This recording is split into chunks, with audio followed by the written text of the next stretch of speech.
This is the Chris Stigall Show podcast. Okay, guys, let's just rip. And Chris Stigall. Chris Stigall. Chris, thanks for being with me tonight. Chris Stigall. I'm joined now by Chris Stigall. Now, he puts the broad in broadband. It's Chris Stigall. The Chris Stigall podcast is presented by usmedicalplan.com. Save big money monthly and get better health coverage at usmedicalplan.com. Well, it is Monday. It's the 24th day of April, and I thank you so much for downloading the Chris Stigall Show podcast. What an interesting Monday. You know, I wrapped up the Philadelphia show, and as I was getting prepared to record today's podcast, breaking news that Susan Rice has stepped down as the domestic policy chief for Joe Biden. This woman is the radical Obama holdover who's basically running this White House. This is who's really running the country. This is the woman that's responsible for all she's the chaos agent in Washington, D.C. She's literally running the White House. And she's stepping down today. Now, this comes at the same time that the news of Biden's polling numbers are a disaster, and he's supposed to announce, they say tomorrow, on a video, a prepped video, that he's running for a second term. So I don't know, my mind is swirling creatively with possibilities here, and I just want you to remember where you heard it here first.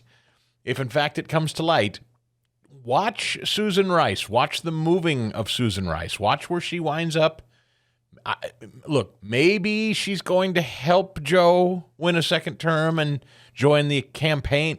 But I've told you for a long time there's no love lost between. We know Barack Obama said never underestimate Joe's ability to F things up. We know that the walls are starting to close in on Hunter Biden and 12 family members that the Bidens now, and we're going to get into this more detail, 12 Biden family members may be involved in international graft and collecting money under Joe's name. So I don't know. My mind is starting to whirl with the possibility that this could be, much like Hillary's off-the-grid server, this could be what we saw happen to Hillary. And Obama said, "Oh gosh, Hillary, that's too bad. I hate to see that." I don't know. Now she's also a masterful organizer, and right now I'm not convinced the Republicans are the party of organization, as we've well established. So, I'm not making a prediction right now, folks, but just keep a sharp eye on this breaking news today. Susan Rice, the Obama holdover, the third term of Barack Obama that we're living through with the Husk, pretending he's president. She's resigning. His polling numbers are terrible. All the mainstream media is reporting about how polling for him is terrible. And he's set to announce his candidacy maybe tomorrow, they say. So we're going to get into that today with Newsmax White House correspondent, and he's a great friend of the show. Incidentally, if you're not familiar with James Rosen, you're going to love this conversation today. Also, E.J. Antoni will be with us, the Biden administration, and another domestic policy agenda of Susan Rice is another gift from her, in addition to all the Green New Deal economy-crushing initiatives. Now they want to reward people with bad credit who want to buy a home and punish those of you with good credit who are trying to buy a home. So all of that and much more on the way today. But first, let me tell you about John Ruhlman, the guy that makes this show possible every week. I mean, he's the name on the door. So if you're shopping to help save some money on health insurance costs, I have friends that have done this. They've reached out to John, and they've saved hundreds of dollars. I have, as I've told you, one friend who made a phone call and saved $2,000 a month. I mean, we're talking about the kind of money that gets you, like, around most people's mortgage payments sometimes. If you buy your own health insurance and you have not called John Ruhlman at usmedicalplan.com, that's the website, usmedicalplan.com, or 877-410-4321, please do it today. Give his team 2 minutes of your time and tell them what kind of insurance you buy for you, your family, your small business, your employees. If you're older and on a fixed income, you need to talk to John. If you're young and you're really healthy and you're, buying insurance for your first time, there are insurance plans that'll pay you if, God forbid, you ever have to be hospitalized. If you have family that has special needs or whatever, I don't care what it is, I guarantee you're paying more money than you need to be, and there's probably better coverage out there than you know. but you're not going to know. And I know people also hate to make calls like this because they think, I'm already on an insurance plan. I don't want the bureaucratic nightmare. He handles it all. They totally hold your hand. You don't have to do anything. No paperwork, no transition stuff, no calling, no paper chasing, no calling operators and waiting. John Ruhlman and the team at usmedicalplan.com handle it all. Watch the video at chrisstigall.com, my full half-hour conversation with him about a lot of different things related to health insurance, so you can get a sense of who he is. But I do hope you'll call 877-410-4321 or usmedicalplan.com. I was just going through my mailbox this morning, and the Washington Post spent the weekend. The Washington Post sent me a note. I don't know why. I still get the email updates from the Washington Post, and they wanted to tip me off as to the best priced. What was it? Well, hang on just a second. I was just going to tell you about this a minute ago, and then I lost my. You understand? Yes, here it is. Which electric vehicle is right for you? Check our guide. The electric vehicle market is suddenly brimming with choices, but it also is confusing with the array of options. To help simplify things, the Washington Post has compiled a guide that lets you compare price, battery range, and the estimated environmental impact of manufacturing and driving some of America's hottest electric cars on the market. Yeah. Aren't you hearing that? Are people talking about that around the bars and restaurants you're hanging out? Or when you get together with friends and family? Everybody buzzing with all the prices and the affordability and all the options on the electric car market? Are you hearing a lot about that? Yeah, neither am I. I get together with people. Just yesterday, I had lunch after church with 4 different people. And I can assure you that at no point during that conversation did anybody say, hey, how about the options on the electric car market? Aren't you finding they look cool and they're so affordable? It's no one saying it.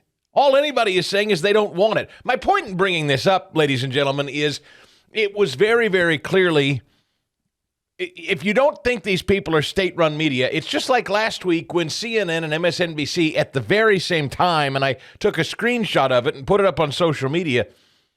If you don't believe these people are state-run actors, state-coordinated actors, you need look no further than the way they present things in conjunction with official Washington. And it's infuriating. I mean, John Kerry, the climate envoy, was out doing interviews this weekend. On Friday's broadcast of MSNBC's Andrea Mitchell Reports, special envoy for climate John Kerry stated that wind and solar will become far more price competitive than oil and gas. Oh, really? How's that going to happen? Well, he said, if oil and gas companies see their costs rise because they have to spend huge amounts of money for carbon capture and storage utilization, how exactly will we see oil prices and gasoline prices rise? How will that happen? Organically? I don't think so. I think the only way we'll see oil and gas prices rise is if they're forced to rise by what? A lack of production and dependency on other people who will have us over the proverbial barrel. Kerry said, I would say to you, Andrea, that frankly, I'm surprised pleasantly on the positive side by the amount of things that are just taking hold, meaning the destruction of the economy. My dad said to me this weekend, he was complaining, he goes, can you believe gas is back up the way it is? I said, Dad, by design. We have plenty. They want it to hurt. They really do. It's so grotesque. They actually want you hurting. They want you so frustrated that you finally succumb and you say, okay, maybe now I'll talk about the electric car. I mean, not that the car is any cheaper, but you get a $7,000, taxpayer subsidy or some such thing. Anyway, he says, I'm pleasantly surprised at the amount of things that are taking hold. We see remarkable progress on batteries and battery storage. We're seeing the price of wind and solar coming down still. Yeah, even though another 2 bottlenose dolphins were killed on the Jersey coastline, washed up again. That's the latest of, I don't know, now it's crested the double-digit figures easily. I think we're up near, this is just reports that we know of. I think we're approaching 20 either whales or porpoises that have washed ashore in just New Jersey and New York alone, that they have really no clear idea as to what's causing it. But one thing they know is happening is the development of wind farms offshore. But that's definitely not it, they say. Definitely not it. We've had remarkable progress. We're seeing wind and solar prices coming down, even as the technology is getting better, and it's going to be far more price competitive than oil and gas if they have to spend huge amounts of money for carbon capture and storage utilization. We don't know the answer to some of those questions now. The marketplace is chasing solutions, but that is creating jobs. These people, they want to destroy the economy, they want to force a technology, and they want to force consumption by you and me, and they keep saying that that is a jobs creator. You crush an economy, you crush one of the underpinnings of economic, it's a foundational economic property. Oil.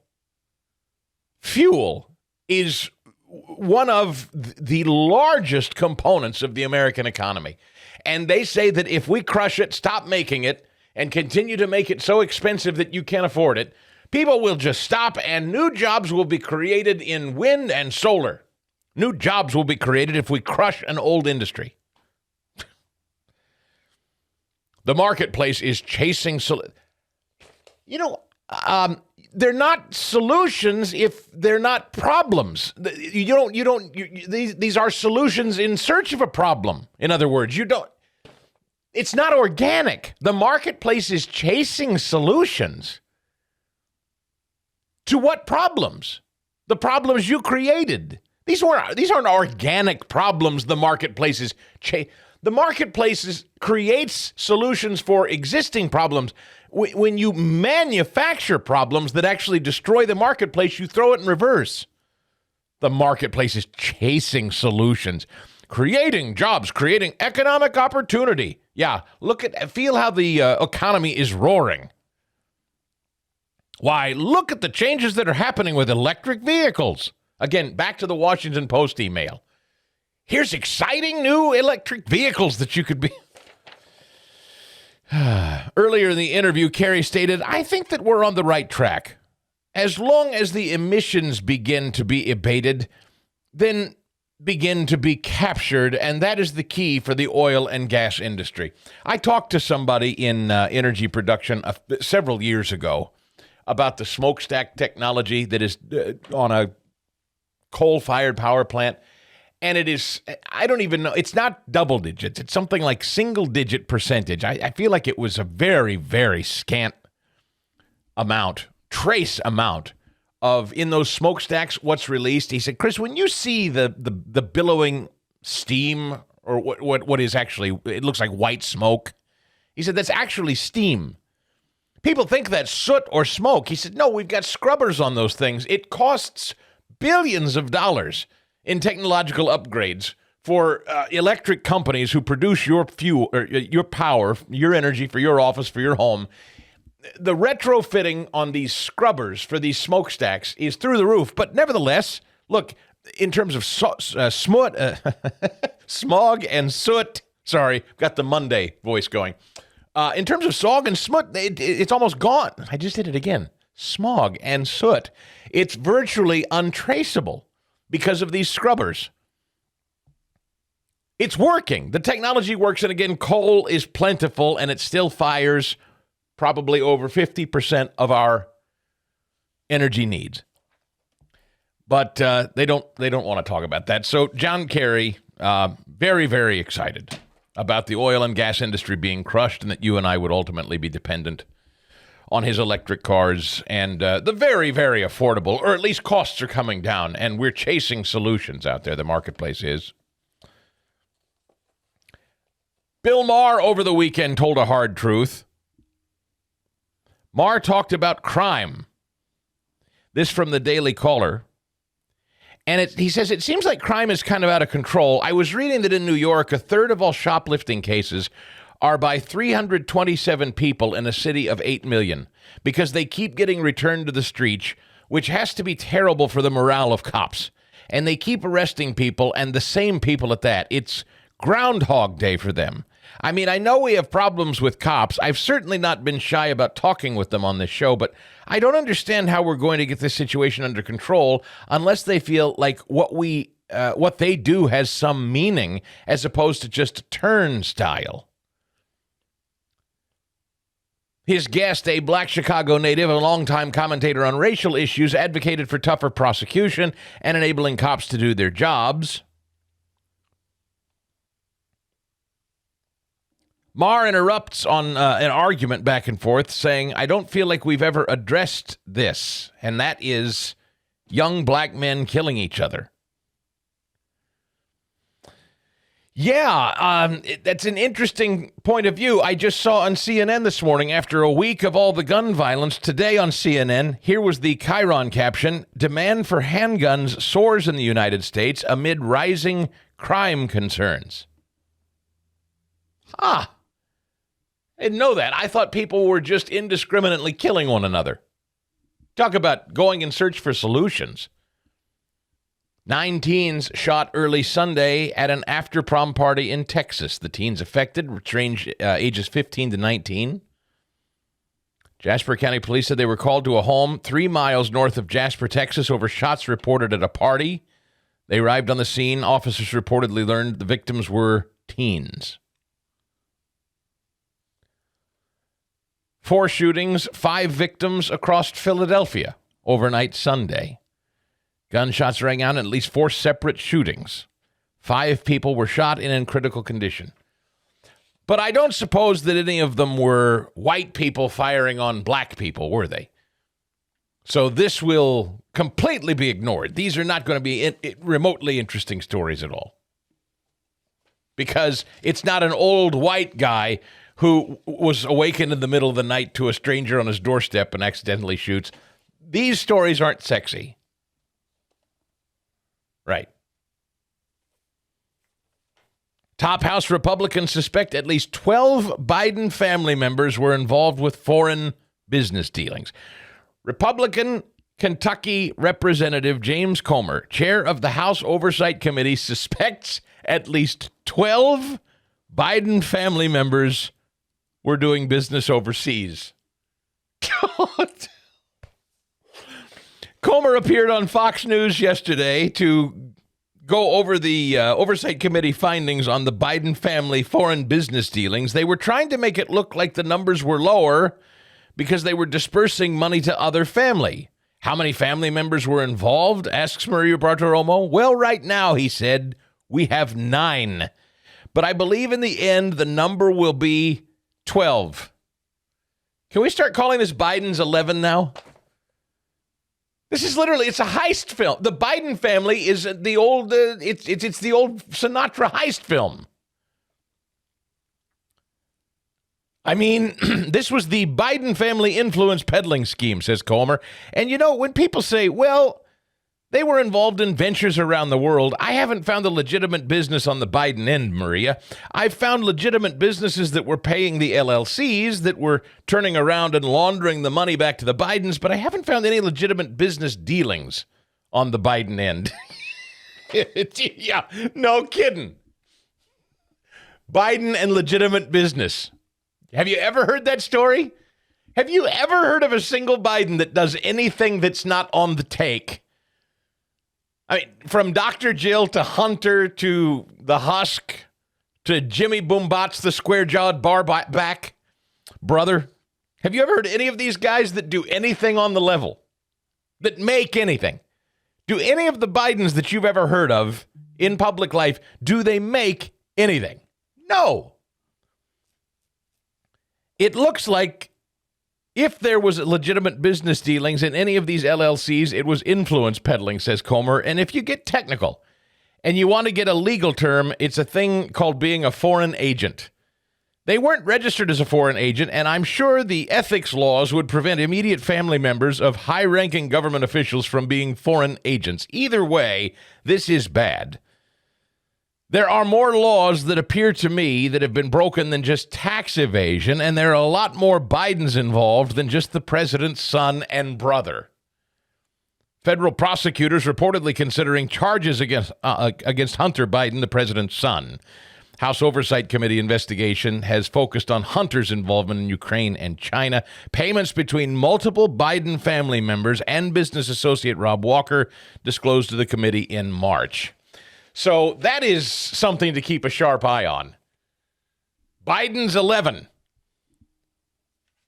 Can you believe that? I mean, I can believe it, but it's just the brazenness of it. They think there are 12 Biden family members involved in the graft. And then this, in Harvard over the weekend, the graduation ceremony, the Daily Caller reporting this. Harvard graduate Daily Caller social media director Emma Hessner went viral yesterday for walking out of the bowling alley waitress' commencement speech. Hessner posted that she just walked out of Harvard's graduation because didn't want to listen to Merrick Garland talk about himself for 30 minutes. But what she did here was pretty rich. Garland's commencement speech for the graduates referenced events of January 6th at the Capitol and questions over the integrity of the election in 2020. You serious? He's still talking about this at commencement speech? He also pleaded with the graduates to embrace public service for at least a portion of their lives, claiming that the recent mass shootings were good enough reasons for the students to serve their nation. Hessner's viral walkout from the speech led to an overwhelming response on Twitter. She says, the amount of support in the replies has been very warm. I was shocked by how many people congratulated me and were proud of my decision. She had 1,600 followers on Twitter before she posted this video of her walking out of the Merrick Garland speech. Now she's gotten over 10,000. She said her decision was made easier during part of the speech. Quote, even overhearing his speech as I walked out, it was pretty rich to hear how awful our country is and what we as graduates should do about it, given that he's the one in an incredible position of power who gets immediate results from the decision he makes. That's exactly right. He's in a position of power to do more about what ails this country than anybody else. He's telling them they should get into public service. It's been my pleasure and honor to talk about Bob Spinato at Williamsburg Dental in Broomall, just off the Blue Route, as my dentist and friend of over 12 years now. But now he has two brand new associates, his daughter Alexa and Dr. Geddes. Tell him about him, Bob.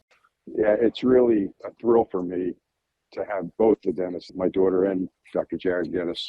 One of the things that I love about them both is when they don't have a patient in their chair, they're in my room watching what I do and trying to learn from me. And we hear enough about the new generation and that they think they know everything and they don't want to work. And I've got two dentists who are really, really want to learn and really, really willing to work hard. And I enjoy learning from them. They brought some new skills and some new technologies to our office that will be great benefits to our patients. And so, if anything, I think that having them both there is going to expand and lengthen my career as opposed to shorten my career. Pick up the phone or go online, make that appointment, 610-353-2700 or williamsburg-dental.com. Well, it's starting to look more likely than not, those of you who have said, and I'm certainly one of them, who said, Ron DeSantis has still not said he's absolutely in and running for president. I think there's probably little doubt left now. Not that I was seriously doubtful, but I doubt there's much room left to doubt it now because he was out there on the, I call it stump. He was doing official business, but here's a particular quote from the weekend. It is wrong for a teacher to tell a young student that they were born in the wrong body or that their gender is a choice. He went on to say, leaders take the bull by the horns and make decisions for themselves. They don't subcontract out their leadership to health bureaucrats like Dr. Fauci. This has been a particular line of attack that I think the DeSantis folks have found effective. And I've seen a lot of people who have decided that they don't like Trump and they want to move on from Trump and go DeSantis. This seems to be the one that they have glommed onto as their single biggest bone of contention with Trump. There are a few, but this one seems to be the one that they think is most effective, and that is that he demurred to Fauci. In fact, I even saw some pro-DeSantis folks releasing video of the early days of COVID where Trump was fighting with governors like Kemp and others for reopening early and demurring to Dr. Fauci, saying, hey, the doctor thinks that's a bad idea. I think that's a mistake to open too soon. And that is true. I mean, it is true in the early days. Trump argued with governors for reopening and said that Fauci thought it was a bad idea. Listen, I think that Trump trusted Fauci, and you say, well, that's bad judgment, Stigall. That right there tells us now that we can't. Yeah, I mean, but I would also remind you that if I think those of you that listen to this show and enjoy it, may I remind you, I'm man enough to admit when I was confused enough and concerned enough about COVID and didn't really understand all there was to understand. I called up Dr. Rachel Levine, and it was the one and only interview. In fact, I interviewed both Fauci and Levine in the first months and trust them completely. Now, you can say, well, Trump's president. He should have access to more opinions and more information than you, Stigall. I guess, but really when it's all said and done, you're talking about a virus that everybody's terrified of, and we're at that time in history being told that it's indiscriminately killing people on cruise ships. It was a scary time. I mean, listen, folks, I'm not making excuses. I'm really not. I've said consistently that whether it's Kemp or whether it's DeSantis or whether it's Trump or whoever it was in the early days, in the first few weeks, I give them some grace. Now, I'm talking about weeks. I'm not talking about months. I think when you start talking about getting into May and June and July, and again, I think we all know the difference between people who were trying to get it right and who were of goodwill versus people who were trying to use this as a weapon and a means of control. And so, whatever. I'm not saying it's an unfair criticism. I mean, listen, if you're the leader of the country, you're the leader of the country, and the buck stops with you, and you got a team of people around you, and I will just tell you that I can understand why a guy that's been in government for 40 years and has served president since Reagan, and at that point in history was deemed to have walked on water, and whose reputation was beyond reproach. Nobody ever questioned Dr. Fauci. You and I had never heard of him before. He was highly thought of in bureaucratic circles. And he came on this show in the early days of that pandemic and said he liked Trump. They got along famously. He said that Trump never questioned a single thing he suggested, which was something that I played repeatedly to undermine him when he was running around suggesting Trump had jerked the wheel away from him and wasn't listening. That happened later when people got next to Trump and said, listen, this guy, there's nothing to back up what he's saying. He's gone off the rails and you need to take it back. And Trump ultimately did that. You say, okay, too slow. It shouldn't have taken that long. I don't know that I wouldn't have behaved the same way. I mean, ultimately, our presidents are civilian leaders. And yes, did Trump make the mistake of deferring too many times to people who were in official Washington? Yeah, but I don't think public health emergencies were Trump's forte. He assumed a guy like Fauci had been in that space for 4 decades. I think it's natural. I mean, I trusted a guy who calls himself a woman to come on the show and tell me about what's killing people on cruise ships because I didn't know. So, but listen, the thing is, here's the thing about attacking Trump about COVID. I would have thought that COVID would have been enough to make sure Democrats would never be in power again. And I will just tell you that obviously didn't happen. And I think as much as I would love to relitigate COVID and as much as I think COVID is important to be relitigated, I get the sense that the vast majority of this country has either moved on or just didn't care enough about it. Which still stuns me. I don't think there was anything more abusive or more traumatic to the American public than that. And yet there are Democrats that are still in power. They still run the Senate, and the Husk is in the White House. Maybe not legitimately, but speaking of which, the Husk, they think, may make an announcement to make it official tomorrow. And you know how he's going to do it? Video. I kid you not. Joe Biden's advisors moving quickly to finalize staffing and operational details of his re-election campaign ahead of what is widely expected to be a bruising 19-month effort to convince the public of his accomplishments and his ability to serve well into his 80s. Whoa, that's from CNN. They say it's going to be bruising, and they say he's going to have a Herculean effort convincing the public of his accomplishments. And then they remind everybody how old he's going to be. Wow. CNN not sounding entirely confident. An NBC News poll released yesterday found just 26% of Americans thinks Biden should run for a second term. Well, we're living it. Inflation has consequences. You'll hear me talk with Steve Moore about that week after week as the Fed raises interest rates to combat out-of-control government spending. Long-term bonds have diminished in value, crippling the banks. Depositors are holding their breath. Investors are bailing on bank stocks. Diversification has never been more important. The recent surge in gold prices is directly tied to the extreme market volatility we're experiencing right now, and that's why gold has historically been a great hedge against stock market as well as inflation. So the company that I would recommend to you highly, if you want to diversify, if you're looking to maybe start flirting with the idea of gold, you got to call Birch Gold Group, or at least reach out via text.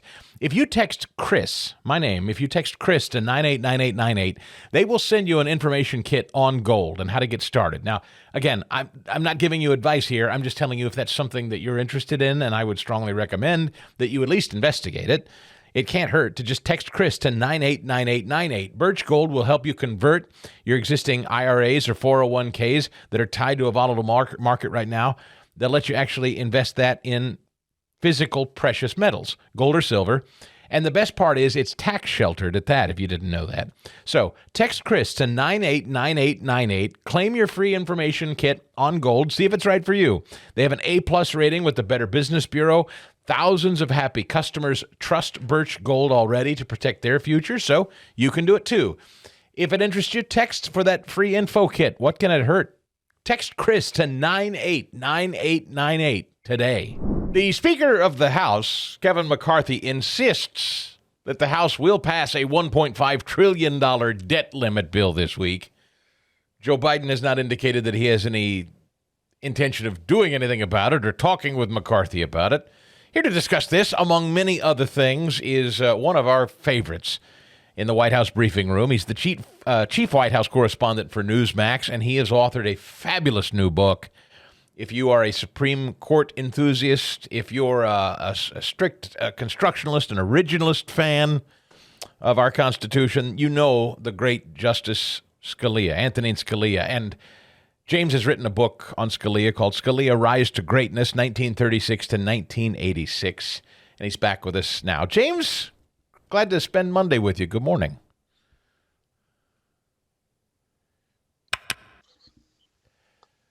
Sorry, James. Good morning. Let's try that again. How are you? There you are. I'm great. Thanks for having me back. Feels like a Monday. Hey, congratulations on the success of the book. I've been reading the reviews. They're positively glowing. You must be pleased. Yeah, it's a project I've worked on for 5 years. It's called Scalia, Rise to Greatness, 1936 to 1986. It just came out. It captures the first 50 years of Antonin Scalia's life. It ends with him taking his seat on the Supreme Court. And so I hope, if not before then, we'll be back together another 2 years from now to discuss Volume 2, which will cover his Supreme Court tenure. I'll just say briefly, because I know we want to get to the day's news, that the two previous biographies that are out there of Antonin Scalia were openly hostile to his jurisprudence, his legacy, his conduct. This is the first accurate biography of Antonin Scalia because it's the first admiring one. Do you write this just as a if you want, fan, a historian, a student of the Supreme Court. What was your impetus for writing this?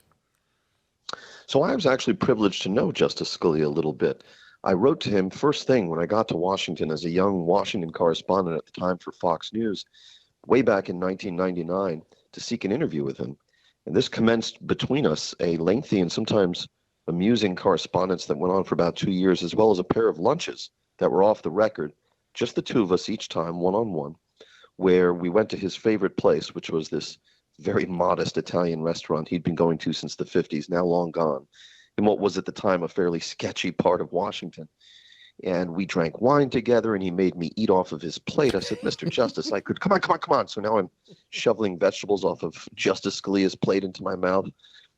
He drove me back to my office both times in his car, which was slightly unnerving.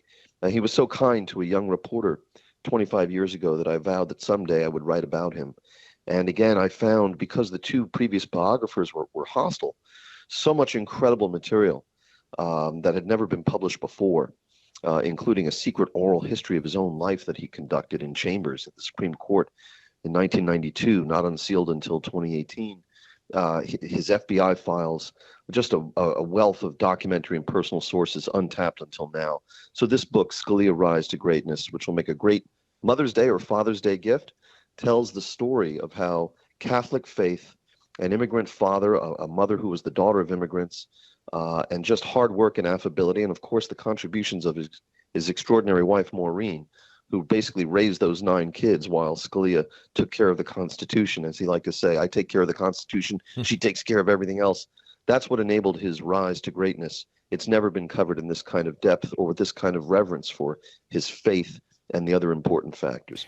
You know, the last time we talked, James, I brought up just the one evening that I had the privilege of spending with him in Philadelphia at the Union League at a dinner there. And one of the things he stressed, I know he said repeatedly, you bring up his faith, and I know his loyalty to his faith, but when it came to making decisions on the Supreme Court, I remember very distinctly he brought up that at the time, I can't remember the makeup of the court, did he say? He mentioned it was basically Catholics and Jews.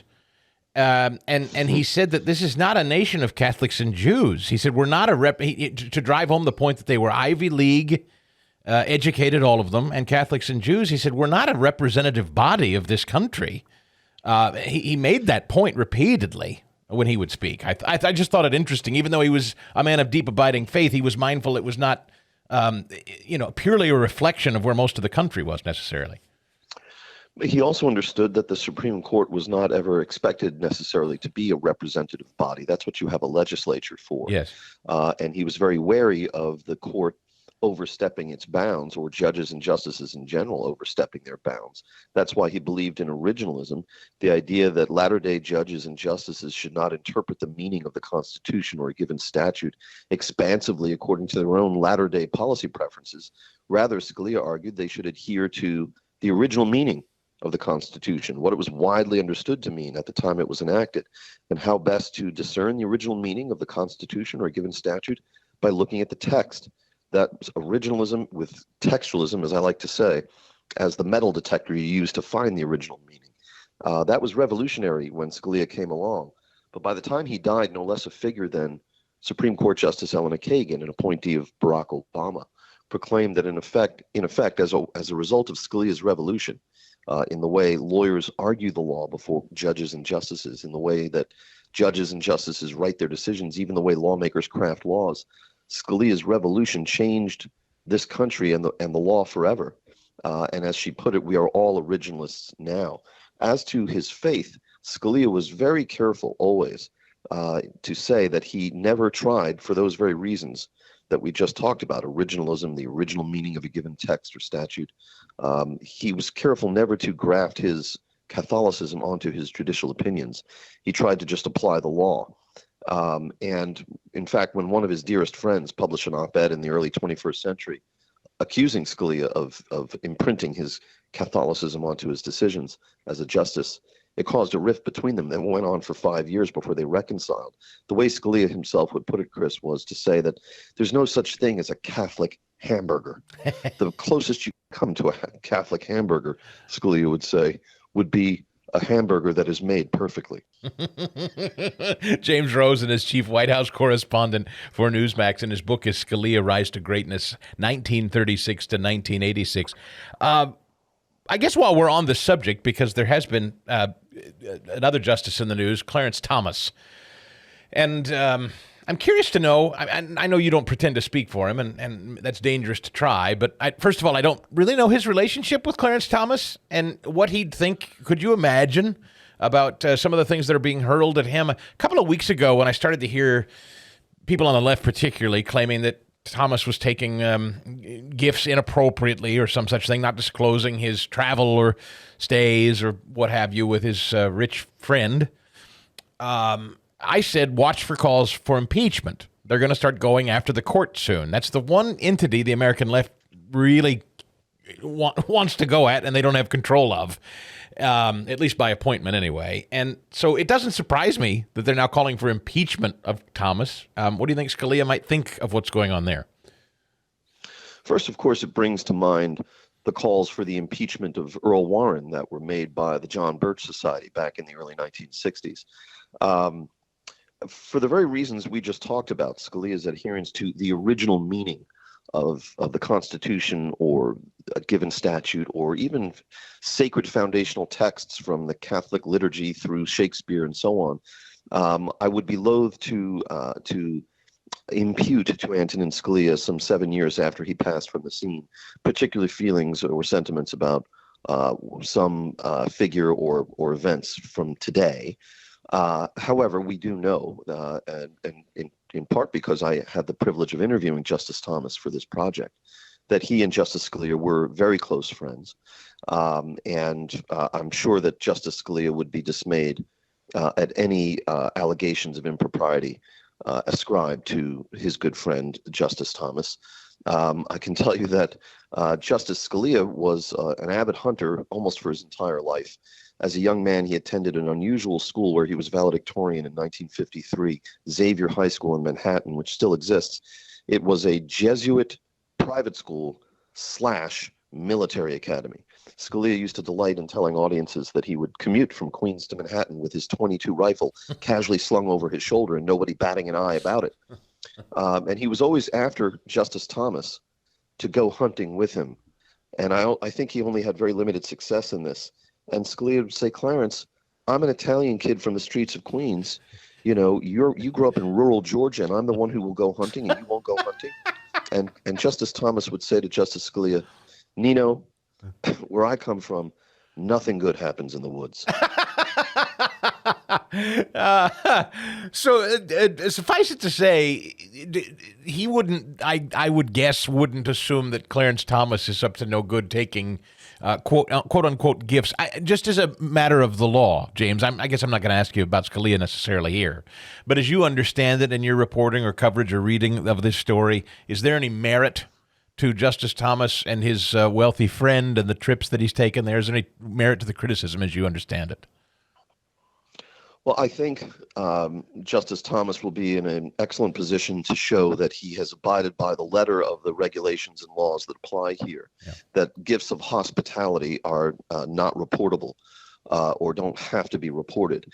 I also think that he will be in a position to show that some of those who are clamoring most loudly for his demise, particularly some Democrats in the Congress, themselves are under next to no reporting disclosures or requirements, and so that I don't think anything really is going to come of this. Yeah. I also don't see Chief Justice Roberts, who of course maintains an extra special concern for the integrity of the court and perceptions of the court's integrity, is going to wade into this and in any sense feed his colleague to the wolves, so to speak. But I think to the extent that this whole episode has pointed out some lax reporting requirements, you probably will see those change, and you'll see all the justices adhere to them.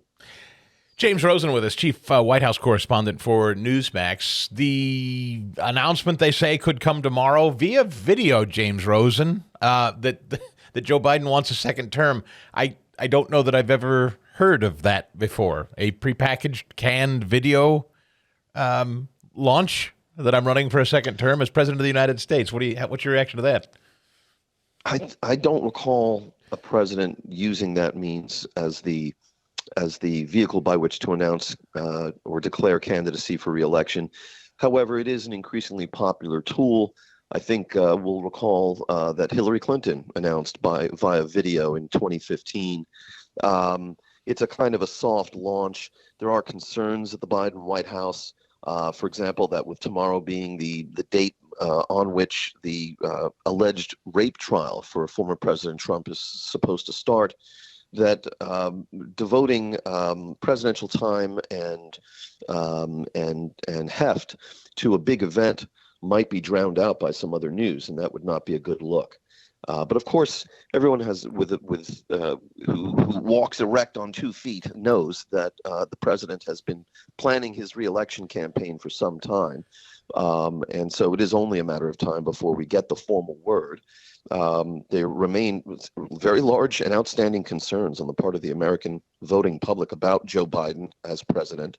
Majorities of the polls show not only that his job approval ratings remain well underwater, the average negative spread that he's facing just for the major reliable polls taken this month show he's 10 points underwater. But majorities don't want him to run for re-election by something like 63%, according to the latest Harvard-Harris poll. That's up 3 points from March.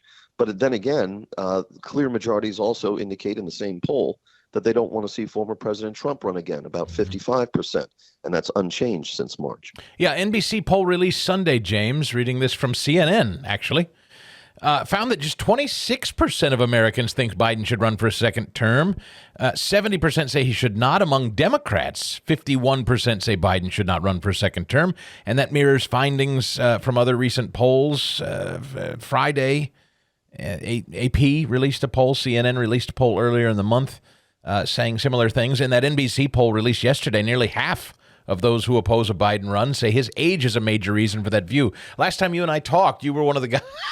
You were one of the guys that caught all kinds of flack from the White House. This was back during the Jen Psaki days when you deigned to raise the question. Hey, a lot of Americans question your cognitive ability. I guess the White House didn't much care for that. However, that was one of the few times he's held a press conference, James. That was back on January 19 of 2022 when I asked that question. And I paid a heavy price for it. I think it was over a year before I was called upon in the White House press briefing room again. But what was interesting about that encounter was, yes, I asked the president why such large segments of the American electorate appeared to harbor such profound concerns about his cognitive fitness. And the president's answer, I always knew he wasn't going to spend a lot of time on the subject. But his answer to some minds, to some observers, seemed to validate the question when he simply said, I have no idea, and kept moving. Because when somebody tells you they have no idea, it speaks in a sense to a mind that is empty. But the specific question was about polling data that had emerged that very day in Politico, no right-wing publication there, showing that 49% of registered voters disagreed with the statement Joe Biden is mentally fit, and only 43% of Democrats were willing strongly to affirm that statement. And so I think that is a part of the president's problems with his job approval ratings. But really, his numbers started to go underwater. The last time the president was above water with his job approval ratings was mid-August of 2021, right before the Afghanistan withdrawal. James, two major stories last week. One, that Antoni Blinken, the current Secretary of State, had a major role in that 51 official signed document that said the Hunter Biden laptop was Russian disinformation ahead of the 2020 presidential election. The other one being that James Comer of the House Oversight Committee says they believe roughly 12 Biden family members, he said yesterday on Fox News, have been doing business overseas. 12. He said, quote, so they were trying to make it look like the numbers were lower. And right now we have 9. We think in the end 12. This was Biden family influence peddling scheme. So these two stories seem pretty significant. I don't know if I'm making too much of them. I mean, I'm partisan, granted, not a fan of Biden's, but are they significant? How do you read them as a steely-eyed journalist?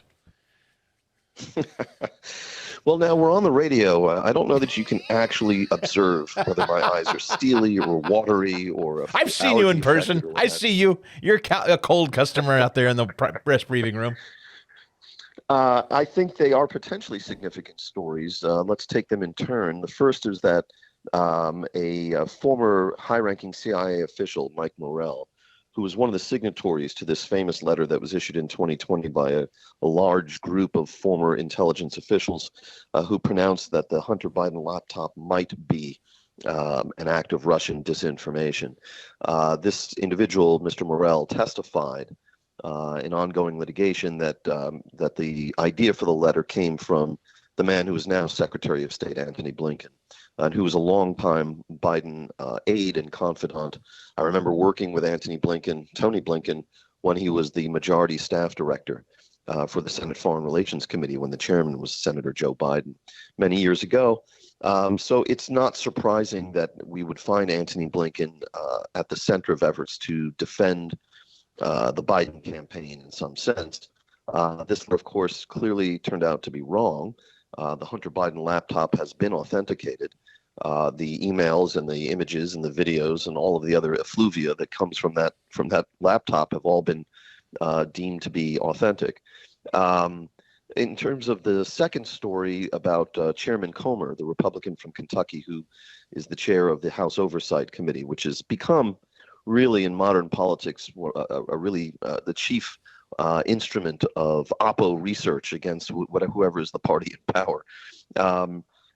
It is interesting. He has made Chairman Comer has made some interesting evidentiary discoveries so far. One of them was about a number of Biden family members, including Hallie Biden, the widow of Beau Biden, who's a school teacher, receiving something like $35,000 from what appeared to be Chinese origin funds that were laundered through a close family friend of the Bidens. And so it just remains to be seen exactly what the Oversight Committee will develop, and in fact, whether they will develop some kind of smoking gun. It does appear that the Hunter Biden criminal case appears headed for some kind of imminent resolution. His lawyers are supposed to meet with the Justice Department this week. And Chris, I take a personal interest in this case because it was this reporter at the time working for the Sinclair Broadcast Group who first broke the story that Hunter Biden was under active FBI criminal investigation. That was October 29, 2020, 5 days before Election Day. At the time, Hunter Biden and his attorney said nothing. The Biden-Harris campaign said nothing. DOJ and FBI said nothing. It wasn't until after the election that Hunter Biden stepped forward and acknowledged that he was under active FBI criminal investigation. That case began in 2019. It is ongoing as we speak. And so I guess the latest interesting shoe to drop in the case was the disclosure last week that there is within the IRS Criminal Investigative Unit a whistleblower who has already provided information to the Inspector General of IRS and who now seeks an audience with congressional investigators with allegations that political interference has been brought to bear in this case. But I think that comports with what people have been, or just ordinary Americans, have been able to observe for a long time. When you have a case that is principally based on documents, phone records, and so on, why it would take 4 years to reach some kind of resolution. My own reporting for Newsmax has indicated that the case out of Delaware, where this case is being overseen, was wrapped up effectively more than a year ago and has been sitting this entire time on the desk of Lisa Monaco, the Deputy Attorney General, who was a high-ranking official in the Obama administration. I should point out the Justice Department denies that. But anyone who, with a pair of eyes, can see that when you have a case that goes on for 4 years like this, which is a fairly cut and dry case in terms of the evidence available to you and so forth, that there must be political considerations at work. Yeah, how do you see this ending, James? I mean, because I would assume the Biden people don't want this hanging around their necks going into another cycle, although I don't know how they avoid it. I mean, the polling suggested if more people had known and there was more transparency about Hunter Biden's dealings, they would have voted differently. That's polling data. I don't know how much stock you put in that, but that could have been election outcome determinative, perhaps, depending on the numbers. Well, first, we place as much stock in the polling data on Hunter Biden as we place, let's say, in the job approval ratings for President Biden. Right. The president himself, when asked about his ratings recently, said, "When was the last time you saw an accurate poll?" But they find polling data useful when they want to talk about policies they believe the American people support and so forth. I think, Chris, reporters are generally well advised to eschew the business of prognostication. Sure. We're much better at telling you what has just happened. Well, then, so you'll forgive me if I don't tell you how I see the Hunter Biden case winding up. Understood. I'll ask you this then. Are you surprised, in closing, just that Robert F. Kennedy Jr. announces his candidacy?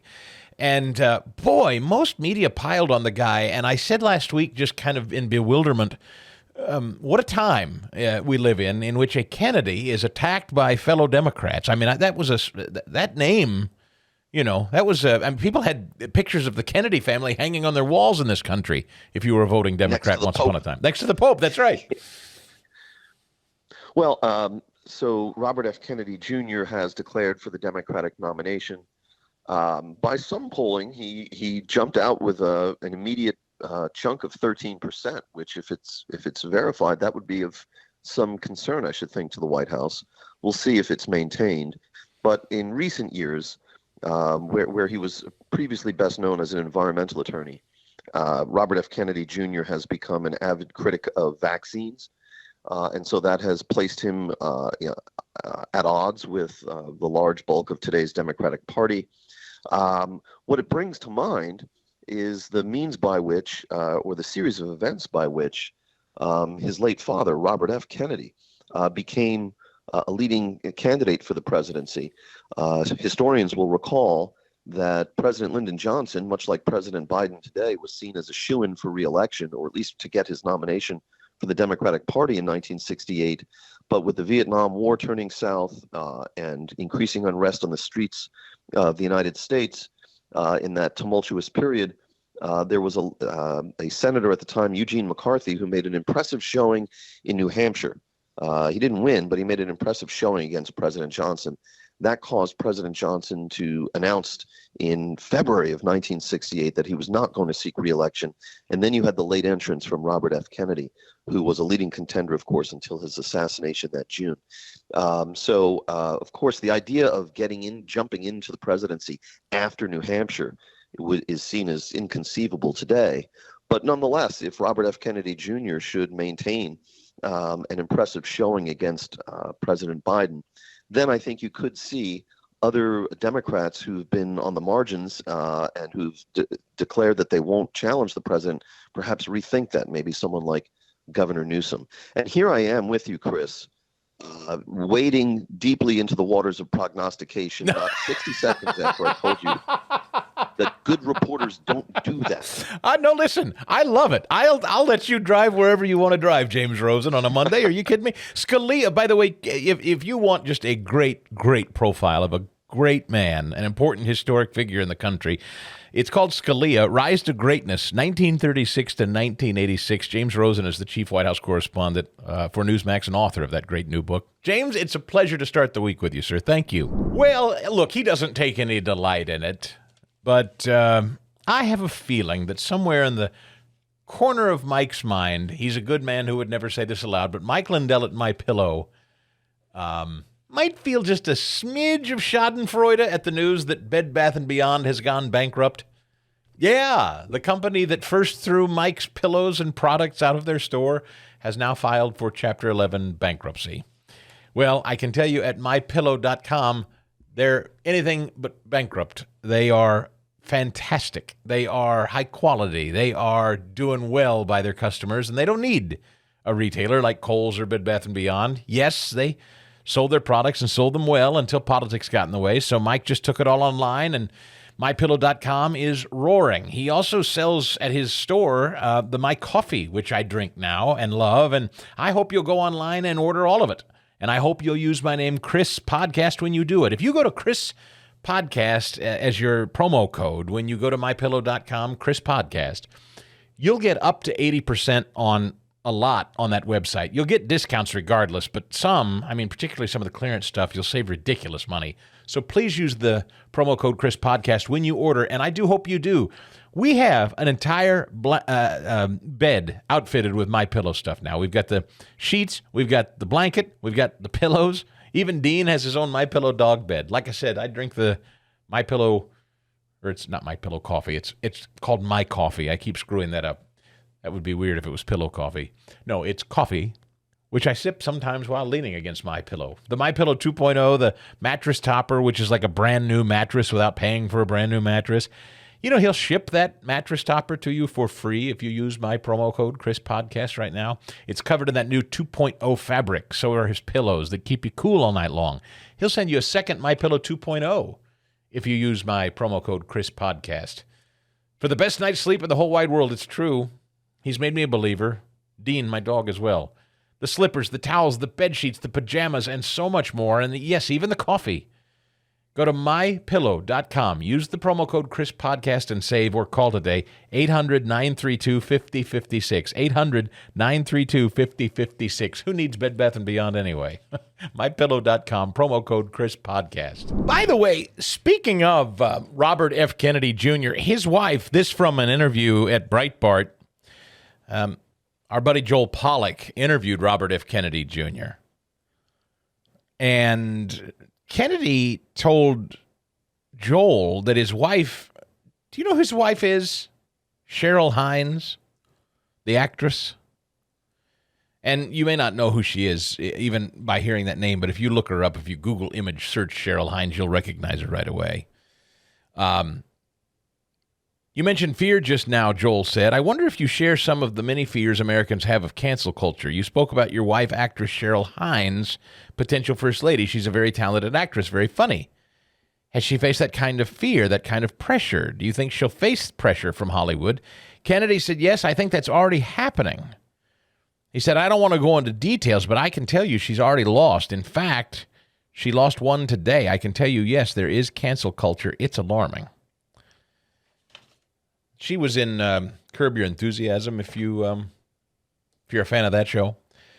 E.J. Antoni is with us, research fellow at the Heritage Foundation. They just celebrated 50 years. I would have liked to have gone to that. That looked like a swanky affair. Good morning, E.J. Well, good morning, Chris. I mean, hey, I'm actually kind of surprised you didn't get an invite, considering some of the people that were there. I'm just saying. There were, can I be honest with you? I saw on social media a bunch of people that I follow popping up in my social media feed at the 50-year celebration, and I thought kind of similar. Not that there weren't lots of lovely people that should have been in the room, but there were a few I thought, really? Okay, well, whatever. Did you go? I did, and it was a very nice time. Now, I just want to say, if I may, real quick. Heritage is a human organization, which means it's not perfect, and it's made its share of mistakes. And I am so incredibly happy to see that the current leadership really, really has a good sense of where the country is right now, where we need to go, and how to get there.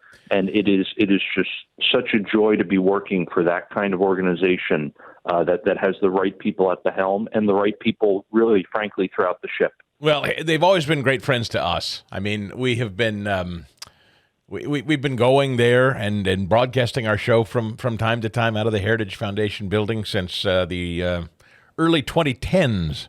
So we value our friendships there, and you in particular, as we talk about all matters economic, which is why you're here today, EJ. And I didn't get into this much last week, and I'm glad we didn't, because I wanted to save it for a pro.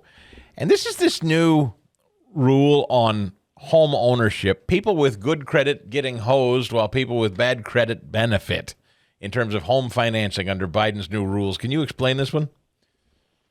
This is just so bizarre, so crazy, Chris. And the only thing I can think of is that this is just like the latest step in this administration's war on merit.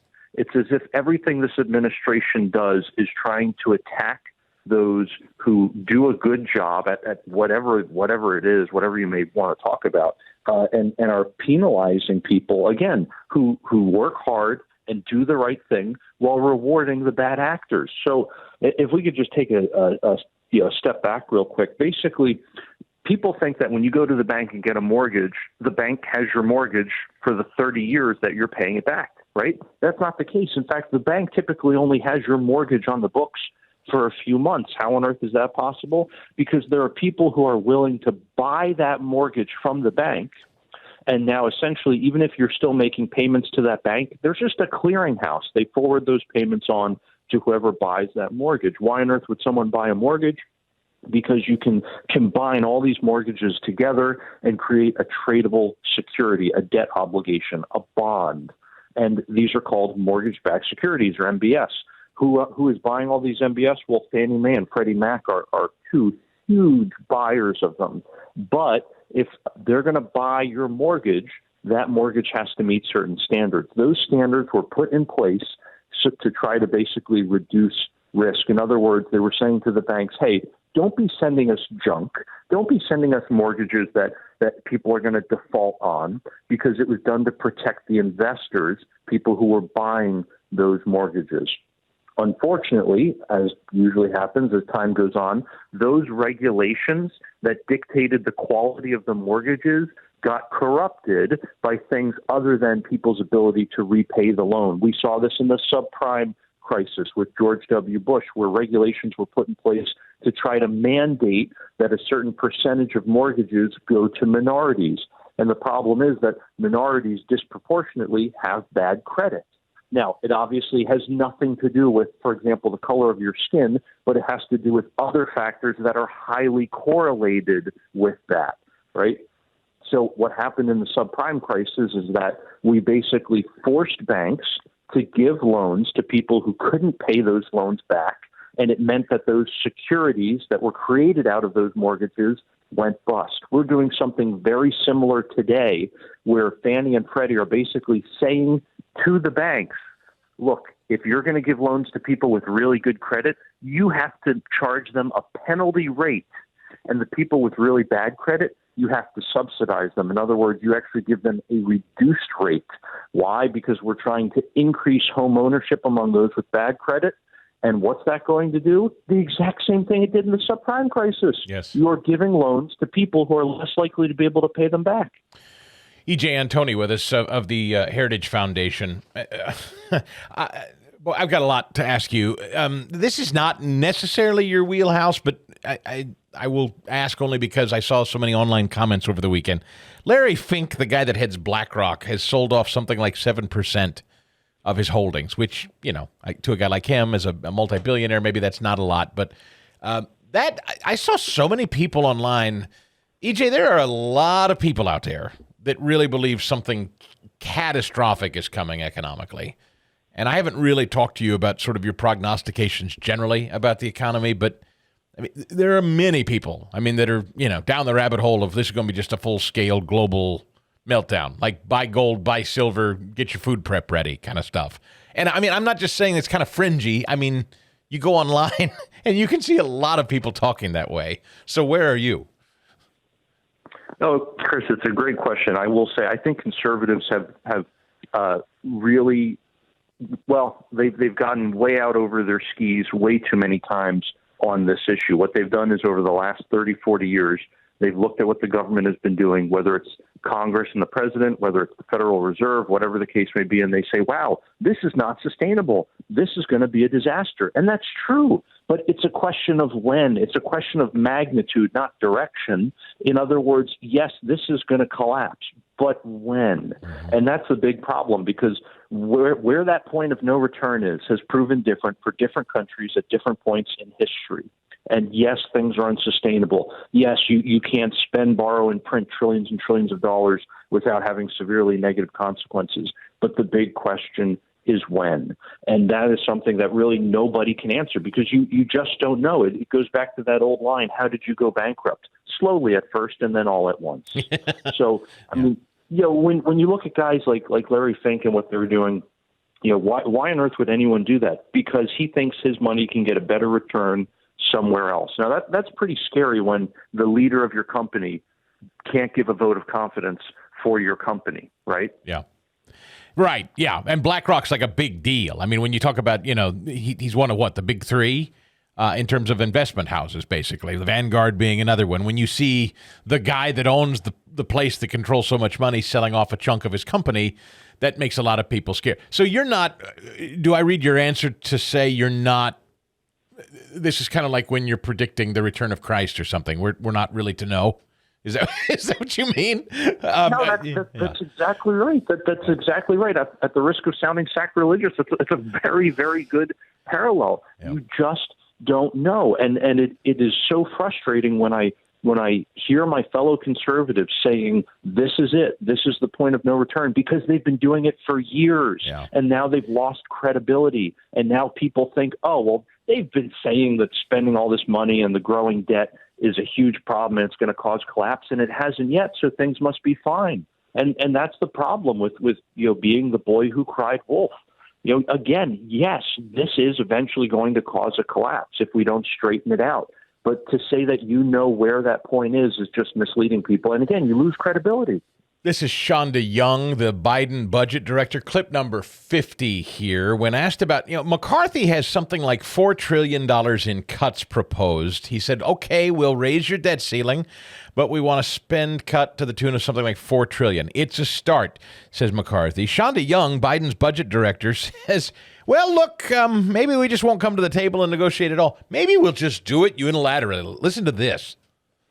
Can you confirm reporting in the Washington Post this morning that there have been discussions in the White House about the possibility of raising the debt ceiling unilaterally? How could the president do that? So, Jonathan, we have a long record, and we've spoken to this several times. We believe, and Congress has to do its constitutional duty and avoid default in this country. We've always paid our bills. We're a country who pays our bills.